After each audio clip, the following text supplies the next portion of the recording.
The command began to sound. The sand falling down bit by bit signaled that the time for battle had come from this moment. Along with the flowing sand, Lucas's determination was also more evident. He was determined to pass this round of selection first. He held his own sword and charged forward like a gust of wind. Chris thought to himself. He didn't hesitate to come. Other than the first person, no one else attacked first. Not only that, his strategy came here. Chris suddenly sweated and was surprised. Because Lucas just swung his sword and wanted to slash at the opponent's head. And wanted to swing his dagger into his heart. A scene happened. Roman stepped back at this moment, blocking Lucas's sword that was rushing in. Lucas thought. He dodged the dagger and blocked his sword. Then he changed tactics. How about this? He continued to swing his sword. His feet also moved forward to close in on Roman. The tip of the sword rushed forward. Roman was still holding his sword up. A strong impact made Roman's eyes widen. But he still blocked the sword strike. He swung the sword in his hand, knocking his opponent away. Lucas was also sent flying, forcing him to retreat a few steps. Lucas secretly thought that this was still not enough. He began to think. Normally there would be openings to continuously move quickly. But Roman was like an impregnable artillery. Lucas's ears clenched the sword in his hand, telling himself that he could not give up. If he hesitated for a moment he would lose immediately. To hold on for a minute, he had to be in the initiative. Lucas continued to hold the sword firmly, trying to rush forward to gain the upper hand. When Roman saw this, he let out a cold smile. It seemed like he was praising Lucas's courage. Roman analyzed. How but Lucas's life was not suitable for use on the battlefield but was suitable for a duel. His eyes squinted as if he had found something interesting. He knew Lucas did it to take the initiative. But with that excitement, Roman began to counterattack. He advanced, thinking that his intention was not simply to let Lucas hold the spear for a minute. Roman rushed to block Lucas's sword. The two of them were now like a match. A minute was a fortress. A fortress to show them how strong the lord they served was. The two continued to fight. Lucas swung his sword. Roman dodged. On the contrary, Roman swung his sword. Lucas blocked. It turned out that Roman's real purpose in organizing this selection round was to engrave it deeply into his mind. At this point, Roman thought, it was time to end this match. An unexpected situation made Lucas unable to react. A fatal blow fell down. Lucas fell backwards. It seems the battle has come to an end. A spirit who had to hire a B rank. That's all. A normal person can reach B rank if they work hard and risk their lives. But if they can't use mana, they will never reach a rank. A rank possesses the power to subdue anyone. At this moment, Lucas was sitting on the ground in confusion. And the first thing that decided the awakening of mana was. A lonely image appeared. A figure appeared, standing alone among the piled-up corpses. So Lucas had reached his limit. No matter how hard he tried, he couldn't surpass B rank. Even so, Lucas gritted his teeth. Even so I survived. On the battlefields where countless people had died, the huge flames engulfed everything. Over and over again. And from there, he realized one thing. His hand tightly gripped the small bag hanging on his waist. To survive, to win, he himself had to make use of everything. Lucas took the bag, threw it straight at Roman's approaching face. A kind of dust flew past Roman's face. He pressed his lips tightly. Did he throw sand? Outsiders wondered suspiciously. He only said to hold on for a minute. There were no other rules. But before his eyes was the scene of Lucas falling down. And Roman standing still, motionless. Taking advantage of this moment, Lucas picked up the sword. Rushed at Roman. His mouth grew bigger, gained momentum, rushed forward as fast as the wind. But then his eyes opened wide, as if he saw something terrible. Roman was still standing there, his hand tightly holding the sword raised. His eyes flashed, carrying no emotion. His eyes were red from the sand, looking straight at me. At this moment, Lucas seemed to see everything collapsing. His figure clearly appeared in Roman's eyes. His gaze was so cold that Lucas felt scared. A laugh came out. The sword in Lucas's hand fell to the ground. He sighed and said, I surrender. His hand clenched, recalling the memories. The demon sect. Before Duchy started to show goodwill in teaching martial arts to the apostles, the first thing they had to learn was how to keep their eyes wide open, in case they had a slight change. Even just a blink of an eye, it was enough to be killed. The scenes of training appeared in Lucas's mind. It was a strict requirement because when breathing, the energy inside would circulate. A blink of an eye was also an action that needed to be carefully considered. Therefore, we were trained to always keep our eyes wide open, even before face is a strong enemy. No matter how damaged the eyes are, or it is facing the problem of losing. No matter if the enemy holds a sword, swings his arm and points it straight at the eyes, or even if the knife is about to touch the pupil. In all situations, just like Roman right now, his eyes are still wide open, steadfastly looking straight at the opponent. Lucas said helplessly, "I surrender." His hand clenched in admiration. The weather is clear with the sky and clouds. In the castle a person hands the person opposite a small water bag. Roman took the bag, poured it straight into his eyes to wash away the sand that flew in. And Lucas stood behind him, his hands still clenched, his face down. He stood there thinking, if I knew things would turn out like this, I would never have used sand. Lucas pursed his lips with that expression. He tormented himself. I tried to use all the necessary tricks, until the last minute to pass the qualifying round. However, what a terrible result. The image of Lucas standing there, still clenched his hands, head down and tormenting himself. A thought flashed through his mind. He must be looking down on me. No, maybe he didn't expect anything from me from the beginning. Lucas looked at Roman with his face drenched in tears looking at him. Would he be angry? Should I be punished? Lucas was curious. He wondered how he would be punished. But that thought didn't end. Roman's voice rang out. The next person. Lucas was surprised. Roman didn't punish him, but just continued to play straight away. Even the people around were surprised. Not angry. He didn't even bother to ask why the opponent played dirty. Roman just tilted his head slightly to look at Lucas. He clearly knew Lucas's plan. He thought so too. Roman saw Lucas grab the bag when he leaned back to avoid the sword strike. But what Roman did was ignore it so Lucas could fight with all his might. The hell Lucas had gone through. I don't know how much bloodshed he had seen. Thinking, Roman looked at Lucas who was bewildered and didn't understand what was going on. But I had no doubt anymore. A pool of fresh blood covered his feet. Roman continued to sink into his own thoughts. The amount of blood he had seen under the name of Baek Jong-hyuk had enough to turn into an ocean. Come here. The scene below the feet of blood up to the knees appeared before Roman's eyes. That was how a devil was born. Roman broke free from his thoughts. Frankly said, is there no one else? The clocks had also flowed down. Another person came up, swinged his sword at Roman. But he missed and Roman dodged that move. That guy picked up a rock from the ground, threw it at Roman. He just needed to tilt his head to dodge that rock. Lucas had set a precedent. Now all the participants in the selection used all the tricks they had until the last minute. That guy rushed forward with his sword, but was kicked straight in the face by a foot. Lucas outside secretly thought, playing dirty was not in the rules to be eliminated. However, he stopped, looking at the scene before his eyes. At the moment they became two fate. He is no longer merciful. The scene in front of Lucas now is the guy from earlier lying on the ground, both hands holding his face in pain and screaming, while Roman is pointing directly at the next person. A terrifying thought appeared. If I don't surrender, I will definitely be like them. Anyway, what is this situation? It's so meaningless. This is the 100th match. The qualifying round has started for 2 hours. Now that a few drops of stinky mist have fallen, his breathing remains perfectly steady. Roman's gaze is still steadfast.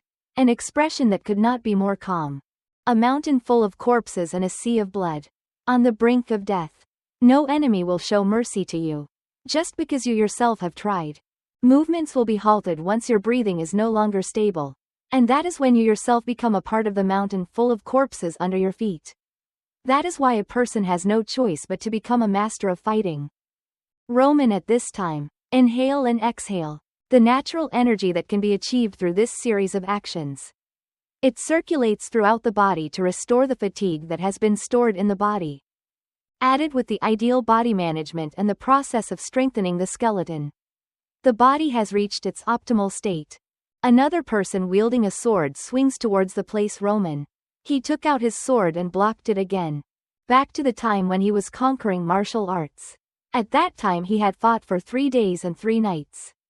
That was why his stamina would never be exhausted. Roman held the sword tightly in his hand, rushing towards the opponent at the fastest speed in such a light trial match. All the contestants gathered. A command rang out in the middle of the solid wall. Chris announced the number of people who passed the second round of qualifying. Amidst the heavy mood of the crowd, Chris continued to say no. He stood on the training ground, continuing to speak. However, it was not that no one would be able to continue. 30 out of 120 people were selected. The list would be announced later. Then Chris shouted, "Everyone did very well. Dismissed." In the evening, the light shone through the window, reflecting on the grass. Roman held the list book. This is the list of successful candidates. From now on, these 30 people will be trained by the trainer. Chris took the list, nodded and said, "I understand." He looked at each name. So these are the successful candidates? Vulcan was the first to challenge the young master. He must be very brave and respectful of the young master. And Henderson. Chris was full of questions. Because the person just mentioned in his impression was a rather timid person. With no outstanding points. Did the young master find any outstanding points that he could not see in him? Chris doubted himself. Besides them, everyone else could understand. He suddenly opened his eyes wide. Surprised, he asked Roman. Lucas was also chosen. Roman just sat there and replied coldly, "Yes." Roman put his hand on the table. Asked Chris again, "Is there a problem?" Chris just said again, "I admit that Lucas is more talented than other B-rank soldiers. But he also played dirty in the qualifying round." The image of Lucas and Roman fighting each other replayed in Chris's mind. And he even decided to surrender as soon as he realized he couldn't win. He didn't fight until the end. This kind of person will only bring harm to us on the battlefield. Chris solemnly affirmed to Roman. Putting aside his honor, he is the kind of mercenary who can abandon his comrades and do everything to survive. If I were the one responsible for these soldiers, I really couldn't accept it. But before he could finish, Roman interrupted Chris. That's why he was chosen. Roman looked very comfortable. Chris asked doubtfully, "What do you mean?" Like the person said, Lucas might be a coward who doesn't care about his own honor. But while everyone else didn't think about playing dirty, he had the practical way of thinking to come in front of me and act like that. This kind of person will usually shine on the battlefield. They constantly find ways to survive. And find ways to escape. No matter what the cost. Roman asked again, "Let me ask you this question in return. Why are you so sure that Lucas will abandon his teammates just because he played dirty?" Hearing that Chris seemed to come to his senses. "Don't be quiet." Still holding the selection list. A flashback appeared. At that time Jonathan gently called out, "Chris, those who survived on the battlefield who weren't knights like you and me couldn't use light energy. Only those who always had a calm face in every situation and acted according to what was happening were the ones who could survive to the end," he said regretfully with Chris. "So remember, no matter how strong a knight you are, you will never be able to escape being killed by those who hide behind the knight waiting for a chance to turn things around." Chris calmed down and thought. Yes, Lucas's decision was indeed very realistic. His vision was still so narrow. Chris's eyes flashed with sadness. But then he continued to speak. "Young master, please explain something to me. There is still something I don't understand. There are still 5 months until the day of the battle. And the nobles are not forced to go to the front lines because of the conscription order. So why did the day of the soldiers be called up so early?" After hearing that, Roman's emotions sank even more. He just silently replied, "I will announce it soon." The next day is the official announcement of the Barco family. We have been waiting for the Lawrence family's decision. For the treaty that was signed in the past. However, they have betrayed the honor of a noble. As well as the treaty with us. So after so much patient waiting, we have decided to raise our swords. The crime of the Lawrence family is too obvious. Not only did they not pay the debt owed by their ancestors, they also sat and enjoyed the luxury in the magnificent villa with expensive delicacies. But they also arrogantly declared that their family would not give up the land that was used as collateral. Therefore, we will issue a notice to the people of the Cairo Empire through this indictment. If the Lawrence family does not pay off their debt, or return the land that is considered as property mortgage within a week, then the Barco family, the family that has the permission of the central government, will wage a territorial war against the Lawrence family. Chris at this moment suddenly realized something important, only to see Roman calmly reply, "Yes, starting from now." He smiled meaningfully. "We will prepare to enter the battle between the Barco and Lawrence families. Miss Flora, from now on we have to split up. So we have to decide our own matters. The Barco family has borrowed a huge amount of money from the gold bank. Do you know what that means? It means that war is the only thing left for them to do. The ones who are in despair because of political marriage are not us, but the entire Lawrence family. No matter how society judges Roman Dimitri, I still want someone to believe and follow the things they personally see and experience. Therefore, I want to get out of this binding engagement without any further changes. This is your fault. You are the one who caused this family to collapse." Flora's face was full of confusion and fear. Her eyes widened. Her pupils shrank. Flora screamed. She had just escaped from a nightmare. She gasped. The room around her was dark with a little light from the moon outside. She sat up, raised her hand to support her forehead. Flora was bewildered, asking herself, "What did I do?" During the day, in the bright weather with the blue sky and fluffy clouds, a voice came out. "Is it because of the broken engagement?" Two servants came over. The one beside said, "The young lady has been locking herself in her room since returning from the Dimitri family." The other replied, "I heard that the broken marriage was Miss Flora's fault. Right? What could she have done to make her fiancé break off their engagement? Furthermore, are we okay? I heard that we are about to engage in battle with the Barco family." The Lord's mood. Meanwhile in the room, Flora was sitting absent-mindedly in front of the table. She thought to herself, "I thought I was extremely smart." Her long hair hanging down, her eyes dreamily staring into space. "I completed an advanced course in the academy with extremely good grades. From the bright smiles that my father always showed me, I thought I was a good daughter. But really, I am nothing without my family by my side. No different from the flowers in the glass cage. Dimitri's child is so smiling. That child is me." Flora's shadow sat alone, so miserable. "I no longer have the confidence to face my father. What would that man do?" In this situation, she closed her eyes helplessly. Thinking back, Roman is the complete opposite of me. Completely not who depends on or feels any desire from him. He conquered the Bloodfang gang with his own strength, and did such a terrifying act to his own family. Could he really do that without help? Since when did he become so strong? Flora sat on the edge of the bed, thinking, how could he do such an act? No, she brushed that thought aside, putting aside the possibility of doing that first. The truth that he could find a way to solve. Compared to that, Flora bit her lower lip. Unwilling. Outside the butler's room, she gently knocked on the door, and called inside, "Miss Flora, the meal is ready." A servant pushed the food cart behind. Feeling no movement, the two of them looked at each other and sighed. Suddenly the door opened. Flora walked out. The butler was surprised, speechless. The butler stammered, "Miss Flora," only to see her now tied up her hair, her face carrying an unspeakable sadness as she walked out. Flora coldly said to the two of them, "I have to go to the study. Father is trying his best to seek help from other families, but I am sure that in this situation no one will help." She flipped through the book as if searching for some information with determination.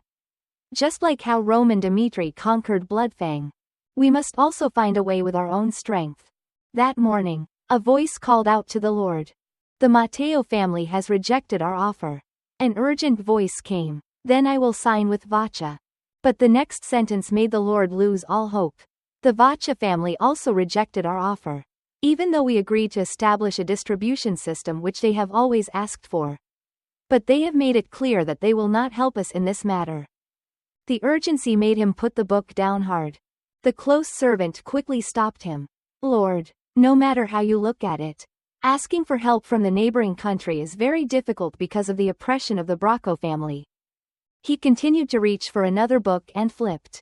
There are rumors that they will retaliate. Anyone in the northeast who intervenes in this battle. He quickly reached for another book. The voice of the messenger echoed the voice of the enemy. If Lawrence does not pay the debt or does not hand over the mortgaged land within a week, then the Barco family, with the permission of the central government, will declare a territorial war with Lawrence. The book was finally closed. Flora sat blankly on the reading table. She covered her face helplessly. Only a week left until the battle war. The best thing Lawrence could do in this situation was. An angry voice rang out. Fists clenched and slammed down on the table. Damn. Every single bastard. After all, they were just people who ignored us before this. Now they treat us like we don't exist. Lord Lawrence gritted his teeth in anger. Have you contacted the gold bank yet? He asked the confidant beside him. He replied, yes. They said they would investigate the issue of taking the land as collateral. But it seems the investigation will not be finished within a week. Considering the huge amount of money they have invested in Barco, I think they have decided that it would be more beneficial to dump Barco. The Lord raised his hand to rub his forehead. His face darkened. So after trying everything possible, we have no other solution. Everyone was silent in the meeting about this issue. No one had any good suggestions to propose. A voice said, maybe it is better for us to surrender.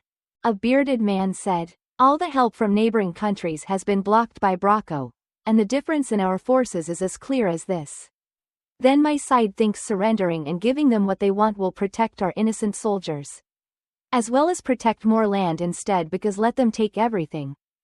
Everyone heard this and was nervous and scared. They all understood that this was the last way they could think of at the moment. The Lord was silent for a moment and helplessly said, you are right. At this time, the servant's voice rang out. Lord, Miss Flora requested to see you. Lord asked in surprise. Flora, I am busy now. But before he could finish his sentence, Flora pushed the door and entered. The Lord and his ministers just sat in silence, unable to utter a word. He only spoke softly and called Flora's name. Flora's eyes were now filled with determination. Father, I have something to say. An angry voice also rang out over here. What do you want to say? At another meeting, Roman spoke up.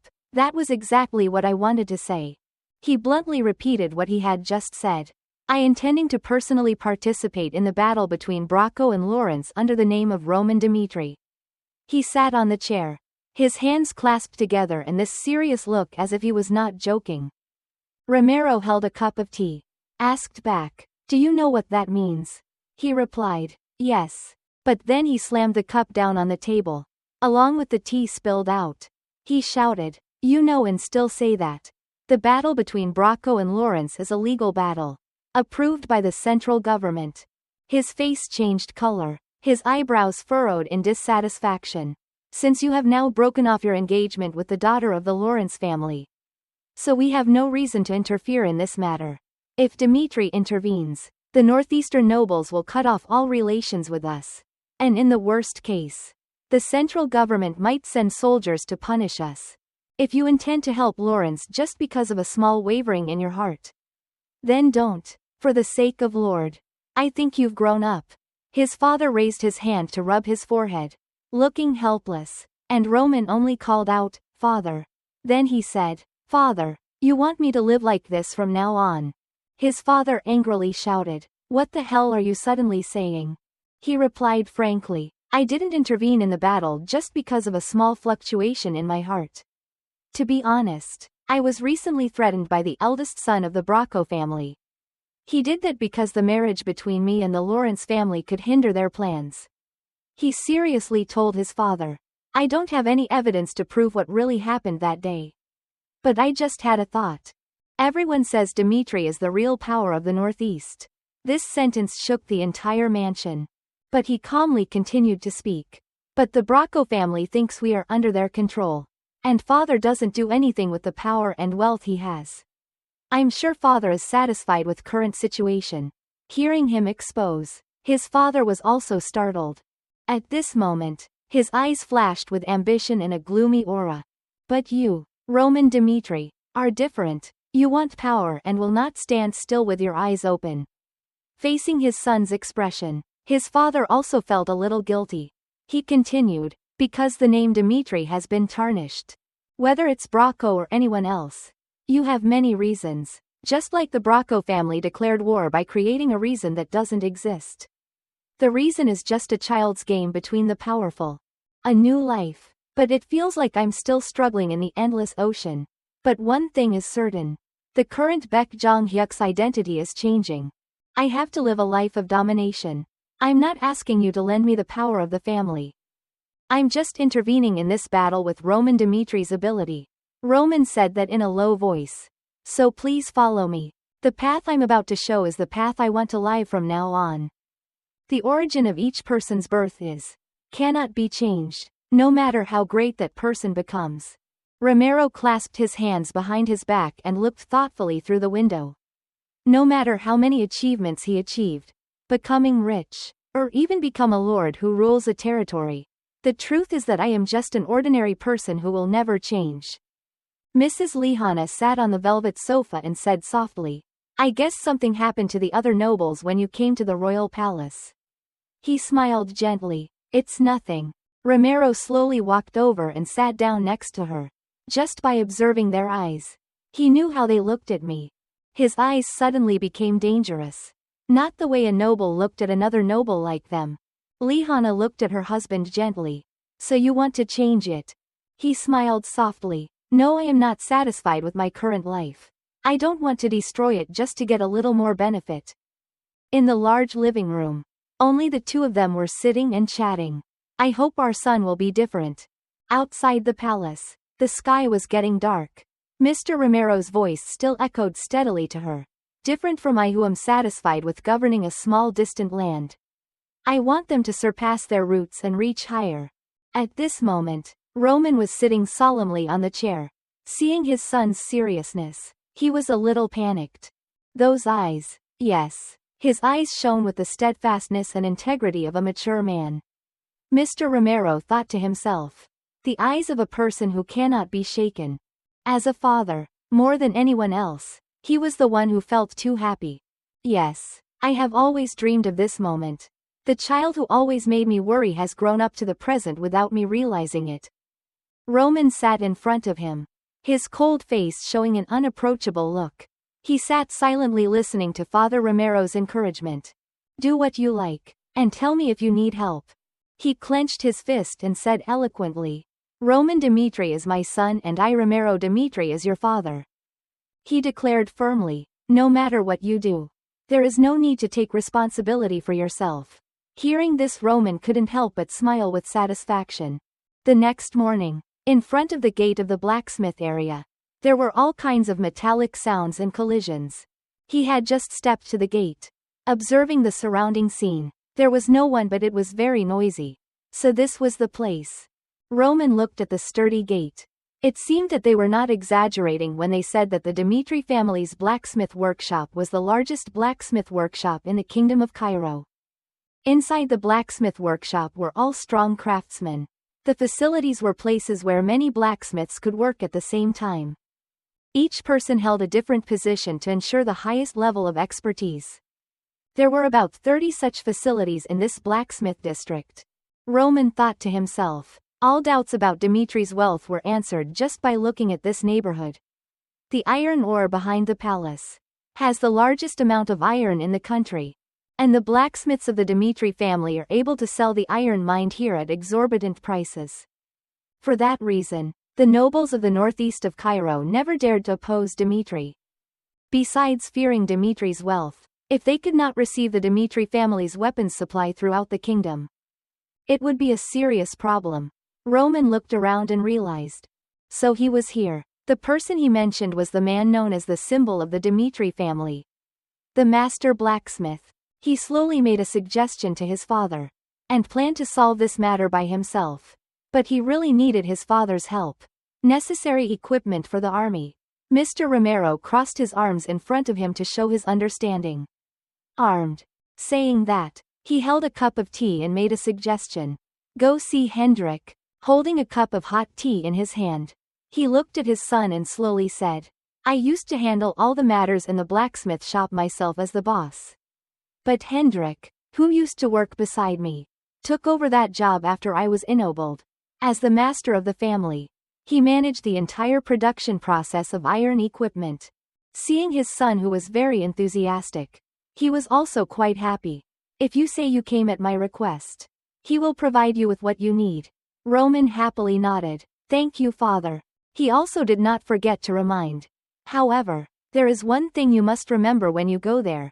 The blacksmiths of the Dimitri family are extremely arrogant. They are not people who will show loyalty just because you were born with the name Dimitri.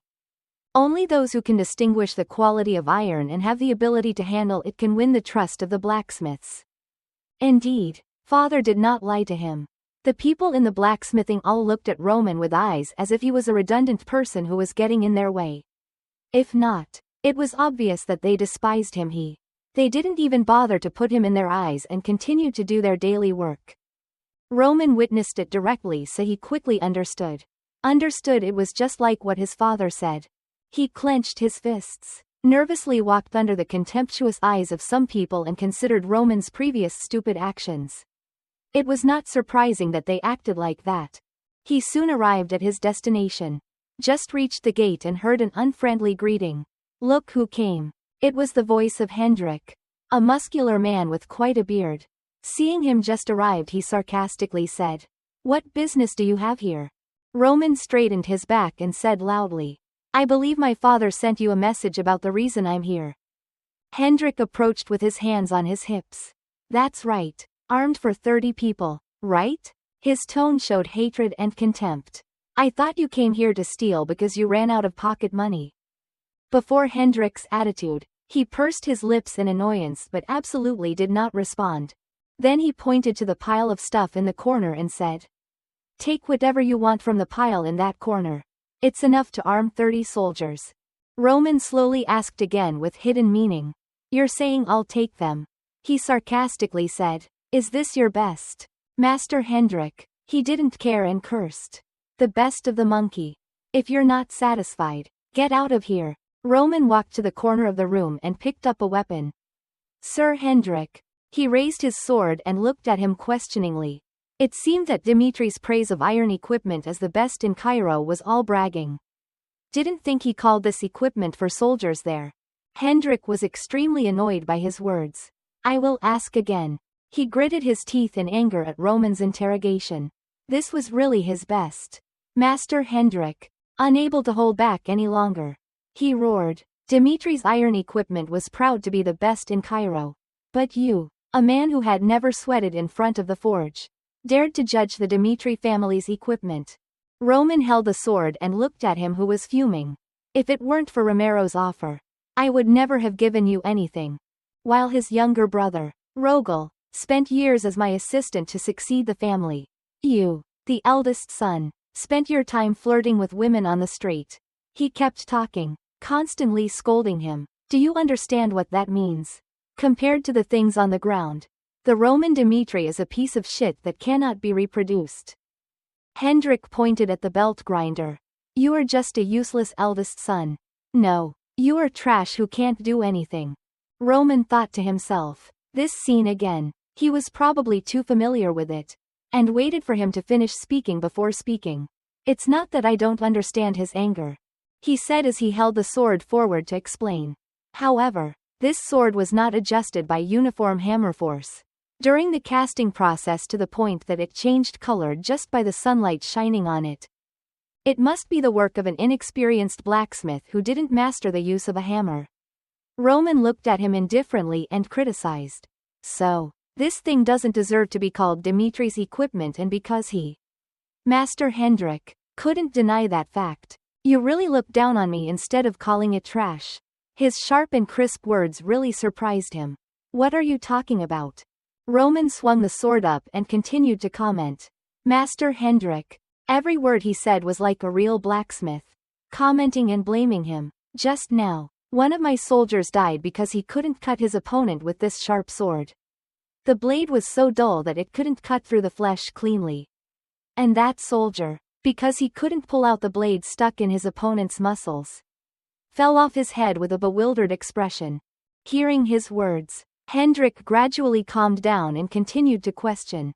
Mister, what do you think about that injustice? He tried his best to survive, but had no choice but to die because his trash master used trash to equip him. He frowned. What the hell are you talking about? He continued to pick up a piece of trash on the ground. Sir Hendrik, why do you think soldiers wear armor? Roman lifted the armor to look. If it could protect the body from the opponent's attack, even just once, the weight of the armor was worth enduring. Hendrik silently watched him throw the armor straight to the ground.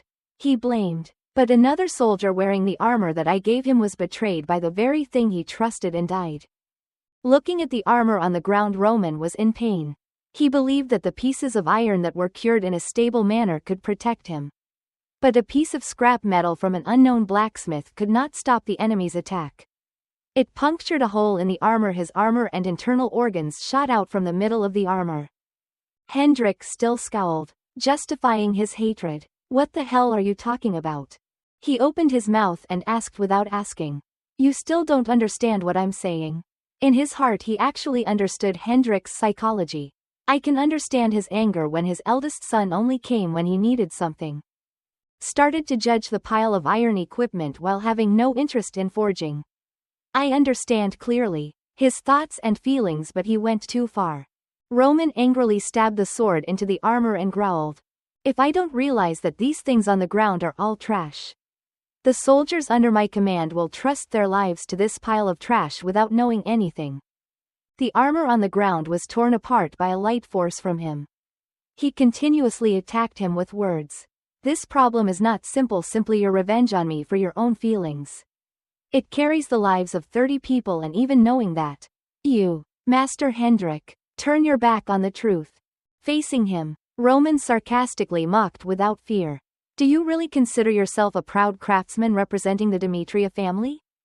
He looked straight at him with authority and loudly said, because of the trash you intended to give me, because of your own feelings. Those who did nothing wrong must face death. Hendrik was startled. I did not intend that. Roman quickly interrupted. Your intentions did not matter. He clenched the blunt sword in his hand. The purpose of the weapon and armor was very clear. And I specifically asked you under the honor of Baron Romero, my father, but you responded by giving me this trash. His eyes gradually became sharp and he spoke in accusation. Your actions, Sir Hendrik, can I take them as insubordination toward my father? Roman questioned Hendrik. I know that you did not intentionally disobey my father's orders. And you just did not want to give me any items. But this action is like you were resisting. His face was serious and he kept questioning Hendrik. This is not just my personal request. This is an order to make a good weapon and armor for the landlord. Class. The moment the boundary between landlord and slave becomes ambiguous, the class system will immediately collapse. Loyal slaves. And the slaves you consider friends. The moment they go beyond the limit of slaves, they should be punished appropriately. Roman did not see him answer. He asked in a harsh voice. I will ask you again. Is your action towards me against my father? Hendrik immediately refused. Against? Absolutely not. He did not give in at all. Ask. Otherwise explain. Why did you give me this trash? Suddenly someone spoke up. It's too noisy. What's going on? Hendrik's students all started to blame him. That bastard. What are you doing to teacher Hendrik? I don't know what's going on. But I can't watch this bastard Dimitri challenge the teacher anymore. Someone pointed at his sword. That bastard was still holding a sword. Everyone saw this and became even more aggressive. What is that guy trying to do to Master Hendrik? Hold him back. He looked at them with cold eyes. Hendrik couldn't stand the scolding from everyone anymore and shouted, Stop. The person next to him immediately turned around. Master, you interrupted before you said anything. I said stop. Everyone was silent. He spoke up. I'm sorry. Hendrik admitted. This matter was completely my fault. He recalled his youth, when he was scolded by the boss. This bastard Hendrik. A good-for-nothing like you still dares to stay. I told you it's too early for you to make your own swords. Didn't I? He scolded him even more. Throw that piece of trash away right now. And get out of the forge if you want to do something like that again. Outside the workshop was groaning. That pig. Hendrik was chopping wood and blaming me. He didn't teach me anything even though he was the master of the forge. Always forcing me to do errands and even punching me at the slightest thing. When will I become a blacksmith like that? Suddenly someone spoke loudly. Do you think we are a charity or something? The young man held a gold coin and trembled as he begged. I know that this is completely not enough to buy a sword. He awkwardly explained to the owner of the forge. But I only have this much. And I promise to return it to you if you give me another sword. For someone like me who has nothing but good health, I really need weapons to make a living. Hendrik was eavesdropping on the conversation inside. If you just want to look around, then go away, please. I beg you. I still have to feed my family. The owner shouted again. I said go away but. So the young man left alone. But Hendrik called back. Hey. The young man suddenly shouted. Huh. Then holding the sword in his hand was given. You will give me this sword for free. He continued. I heard your situation in the shop. If you need a sword, take this. He happily thanked. Thank you very much. Please take this silver coin. But he refused. No. I said I don't need money. It will be thrown away anyway. I just need the sword I made to help others. He just laughed happily. Thank you. Making Hendrik also embarrassed. He kept thanking. Thank you very much. But not long after, he was scared. That young man died in a pool of blood. He died with his eyes open. Hendrik put his hand on his chest himself. Then ran away from the crowd in fear. People around were talking, hearing that he died while escorting a merchant. Poor thing. If the sword hadn't broken while fighting the robbers. Hendrik collapsed on the ground listening to the gossips all talking about his sword. Are the others okay? That's why I need a good weapon. What about his wife and children? He was now trembling with tears flowing. It was no different than. I killed him. Back to reality. He clenched his fists and trembled. Regretting in his heart. That day I swore that I wouldn't let that happen again. He couldn't help but blame himself. Hendrik, what the hell did you do? I can't believe I tried to make that happen again just because I didn't like him. How could I be so evil? Then he spoke. I will pay for my actions. Roman continued. If you want to make mistakes to this extent, then I will not pursue it anymore. Then he threw down his sword. I know you are a good blacksmith. Master Hendrik. He turned back to look at him and continued. So I will leave the preparation of equipment for my 30 soldiers to you. As I said, I don't think you deliberately disobeyed my father's orders. Perhaps it was just your annoyance towards me. I completely understand that. So I think we should forget the mistakes of both sides. He continued, I just want weapons and armor to protect my soldiers. He was stunned and couldn't help but wonder. After punishing me so much, you finally gave me a way out. I have heard rumors, but really, how can a person change to that extent? He suddenly understood. I understand. He is no longer the old Roman. Then he promised him. I will say it again. I am truly sorry. I swear this will not happen again. He promised to make him smile with satisfaction. And as compensation, the armor and weapons for your soldiers will be of our highest quality. Hendrik ordered. Everyone returned to the counter. I will start right away. Everyone answered in unison. Yes, sir. The forge was immediately ignited. Everyone worked at full capacity to quickly forge the best quality weapons and armor. I mixed Hendrik's sword. Mr. Doubt asked. A blacksmith who was forging a sword replied. Don't you remember? You were drunk at that time. Roman wondered. What are you talking about? Then he explained. It was about 3 years ago because you were in dire need of money because the Lord stopped providing him. He sneaked into the forge, mixed Hendrik's sword and sold it to some merchant for a cheap price. The sword he mixed at that time was Hendrik's masterpiece. Then he looked at his master. It was a masterpiece that took 6 months to design, and another 3 months to complete without leaving the forge for a day. Something like that was sold for a cheap price. He listened to him thoughtfully. You will never understand, young master. A masterpiece you made with your own hands was sold and never returned. In his heart he knew. The one who exceeded the deadline was Roman from before. After listening, he left the forge. Someone called him back. Roman Dimitri. He stopped and looked back. It was Hendrik. He called him back and said a little more. I still haven't completely forgiven you for that. I accept your request because I was wrong that time. But I still can't accept that the eldest son of the Dimitri family completely ignores the forge. He emphasized. Remember that the foundation of the Dimitri family is this forge. If one day you can create even just one trash sword yourself, I can look at you with different eyes. Roman smiled in agreement. Then it won't be long. I'm going. I'll come back when I'm done. After a while, he came to a door. He opened the door, smiling. It's been a long time. Where he trained himself. Roman looked around the house to assess. It was arranged to his liking. All the tools are here. Now, let's start. The forging in the house started to burn.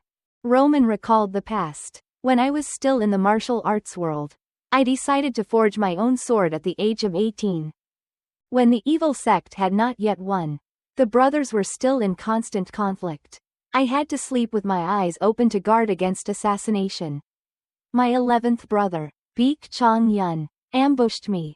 It was a close fight.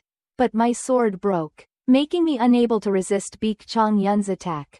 The image of the battle at that time gradually became clear.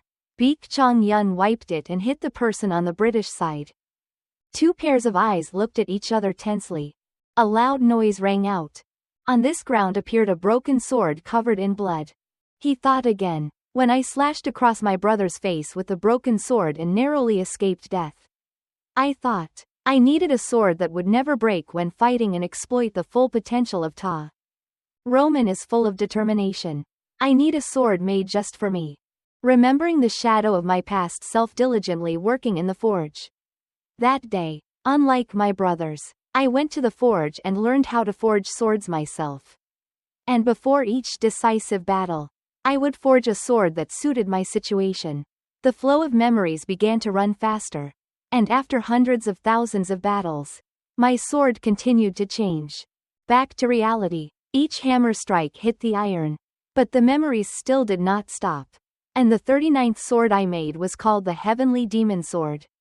A priceless treasure. And now, he strongly hammered each piece of red-hot iron. The face was already covered in sweat to prepare for the upcoming war.